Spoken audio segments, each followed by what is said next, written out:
అదే RTV app వార్తల్ని క్షణాల్లో చదివే అవకాశం ఉంటుంది. ఒక న్యూస్ పేపర్, ఒక టెలివిజన్ ఛానల్ మీ చేతుల్లో ఎప్పుడూ ఉంటాయి.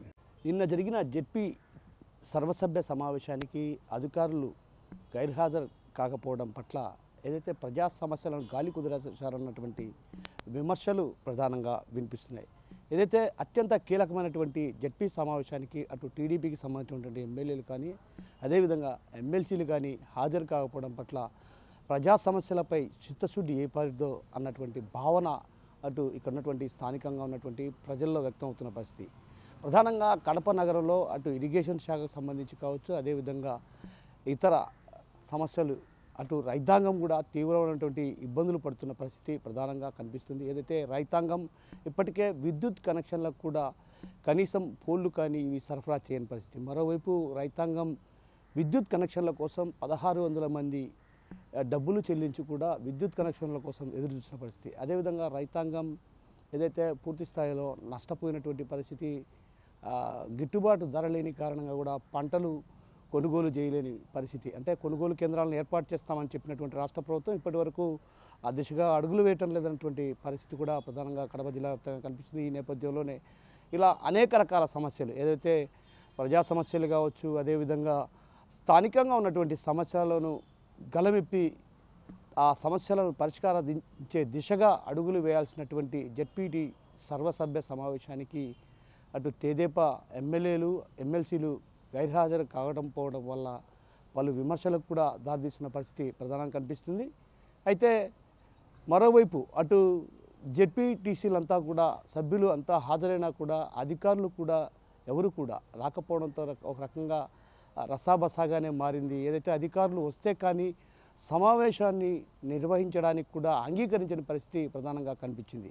ఏదైతే నిన్న జరిగినటువంటి జెడ్పీ సమావేశంలో కూడా ప్రధానమైనటువంటి అంశాలు ఏదైతే ఇరిగేషన్ శాఖ కావచ్చు, అదేవిధంగా ఐసిడిఎస్, విద్యుత్ శాఖ, అదేవిధంగా వ్యవసాయ శాఖకు సంబంధించి ప్రధానంగా సమస్యలు కొట్టుమిట్టాడుతున్నటువంటి నేపథ్యంలో ఆ సమస్యల పరిష్కారం దిశగా అడుగులు వేయాలన్నటువంటి భావనతో ఎక్కువ మంది ఎంతో సభ్యులు కూడా హాజరు కావడం జరిగింది. అయితే సభ్యులు ప్రధానంగా ఏ అంశాన్ని చర్చించినా కూడా అది కేవలం కూటమి ప్రభుత్వం గతంలో ఏదైతే ఎన్నికల సందర్భంగా హామీ ఇచ్చిందో ఆ హామీలు అమలు చేయడానికి కూడా ముందుకు రాని పరిస్థితి. ఎందుకంటే ఆర్థిక ఇబ్బందుల కారణంగా వాటిని అమలు చేయడం లేదన్నటువంటి విమర్శలు కూడా ప్రధానంగా వినిపిస్తున్నాయి. మరోవైపు ఏదైతే ఇచ్చిన హామీలను పక్కన పెడితే ఏదైతే గతంలో అమలు చేసినటువంటి పథకాలను కూడా అమలు చేసే పరిస్థితి లేకుండా పోయిందన్నటువంటి వాదనలు కూడా వినిపిస్తున్న నేపథ్యంలో ఒకసారిగా గతంలో మనం చూసాం జెడ్పీ ఈ సమావేశం జరుగుతున్న తీరును ప్రధానంగా గమనిస్తే గత కొంతకాలంగా జరిగినటువంటి ఏదైతే కూటమి ప్రభుత్వం అధికారంలోకి వచ్చాక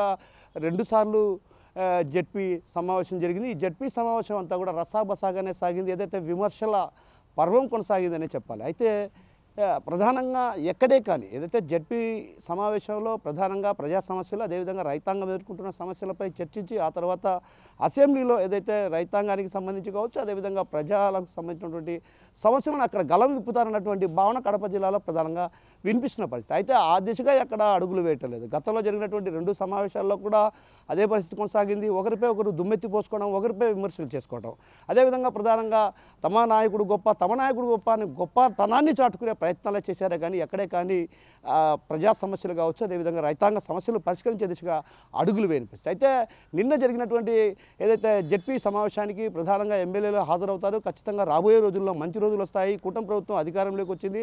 అదేవిధంగా కూటమి ప్రభుత్వం అధికారంలోకి వచ్చాక కొంత శరవేగంగా పనులు చేస్తారన్నటువంటి భావన ఒక రకంగా ప్రజల్లో ప్రగాఢమైనటువంటి విశ్వాసం ఉంది. అయితే ఆ విశ్వాసాన్ని కూడా ఒక రకంగా నీళ్లు వదిలినట్టుగా భావించినట్టు తెలుస్తుంది. ఎందుకంటే ఎమ్మెల్యేలు కానీ ఎమ్మెల్సీలు కానీ హాజరు కాకపోవడం పట్ల అటు ప్రజా సమస్యలపై వీరికి చిత్తశుద్ధి లేవు, ప్రజా సమస్యలను గాలి కుదిరేస్తారన్నటువంటి ఆరోపణలు కూడా అటు వైసీపీ శ్రేణులు చేస్తున్న పరిస్థితి. ఇందుకు ప్రధాన కారణం ఏదైతే ఎమ్మెల్యేలు కావచ్చు, ఎమ్మెల్సీలు కావచ్చు హాజరు కాకపోవడమే ఇందుకు ప్రధాన కారణం. అయితే మరోవైపు జనసేన పార్టీకి సంబంధించినటువంటి రైల్వే కోడూరు నియోజకవర్గ ఎమ్మెల్యే అరవ శ్రీధర్ వచ్చినప్పటికీ కూడా అయితే అక్కడ అధికారులు జిల్లా కలెక్టర్ ప్రధానంగా జిల్లా కలెక్టర్ జిల్లా సర్వోన్నతాధికారి ఆయన సమక్షంలోనే జెడ్పీ సమావేశం ఒక రకంగా కీలకమైనటువంటి సమావేశం. రాష్ట్రంలో ఏ విధంగా అసెంబ్లీలో సమావేశాలు నిర్వహిస్తారో అదే తరహాలో కడపలో కూడా ఒక జెడ్పీ సమావేశం అనేది ఒక ముఖ్యమైనటువంటి ప్రధాన అంశం, ప్రధానమైనటువంటి చర్చా వేదిక. ఆ చర్చా వేదికకు హాజరు కాకపోవడం పలు విమర్శలు వ్యక్తమవుతున్నాయి. ఇప్పటికైనా ప్రజాప్రతినిధులు ఏదైతే జెడ్పీ సమావేశానికి ముందే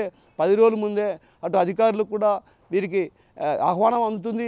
ఆహ్వానం అందినప్పటికీ కూడా హాజరు కాలేదంటే వీరికి ప్రజా సమస్యలు పట్టడం లేదన్నటువంటి విమర్శలు వ్యక్తమవుతున్న నేపథ్యంలో ఇప్పటికైనా అటు స్థానికంగా ఉన్నటువంటి ఎమ్మెల్యేలు కావచ్చు, దాదాపు 10 నియోజకవర్గాలకు సంబంధించినటువంటి ఎమ్మెల్యేలు ఎక్కువ మెజారిటీ శాతం టీడీపీ కూటమి ప్రభుత్వమే అధికారంలో వచ్చింది. అదేవిధంగా కూటమి ప్రభుత్వం సంబంధించినటువంటి ఎమ్మెల్యేలే ఇక్కడ ఎక్కువగా ఉన్నటువంటి పరిస్థితి. ఈ నేపథ్యంలో వారంతా కూడా ఒక రకంగా జెడ్పీ సమావేశానికి రాకపోవడం అంటే ప్రజా సమస్యలు వారికి పట్టడం లేదన్నటువంటి విమర్శలు ఉన్న నేపథ్యంలో కూడా ఈసారి జరగబోయే సమావేశానికైనా ప్రధానంగా ఏదైతే హాజరై ప్రజా సమస్యలు అదేవిధంగా రైతాంగం ఇతర వర్గాలు ఎదుర్కొంటున్నటువంటి సమస్యలపైనే దృష్టి పెట్టాలి. ఏదైతే వ్యక్తిగత విమర్శలు అదేవిధంగా పార్టీలకు సంబంధించినటువంటి అంశాలను ప్రస్తావించకుండా కేవలం ఏదైతే ప్రజా సమస్యలు అదేవిధంగా రైతాంగానికి సంబంధించినటువంటి సమస్యలను పరిష్కరించే దిశగా అడుగులు వేస్తారని అటు పలువురు ఆశిస్తున్న పరిస్థితి. ఆ దిశగా అడుగులు వేస్తారని ఆశిద్దాం. కెమెరా పర్సన్ హరితో కిషోర్, RTV కడప నుంచి.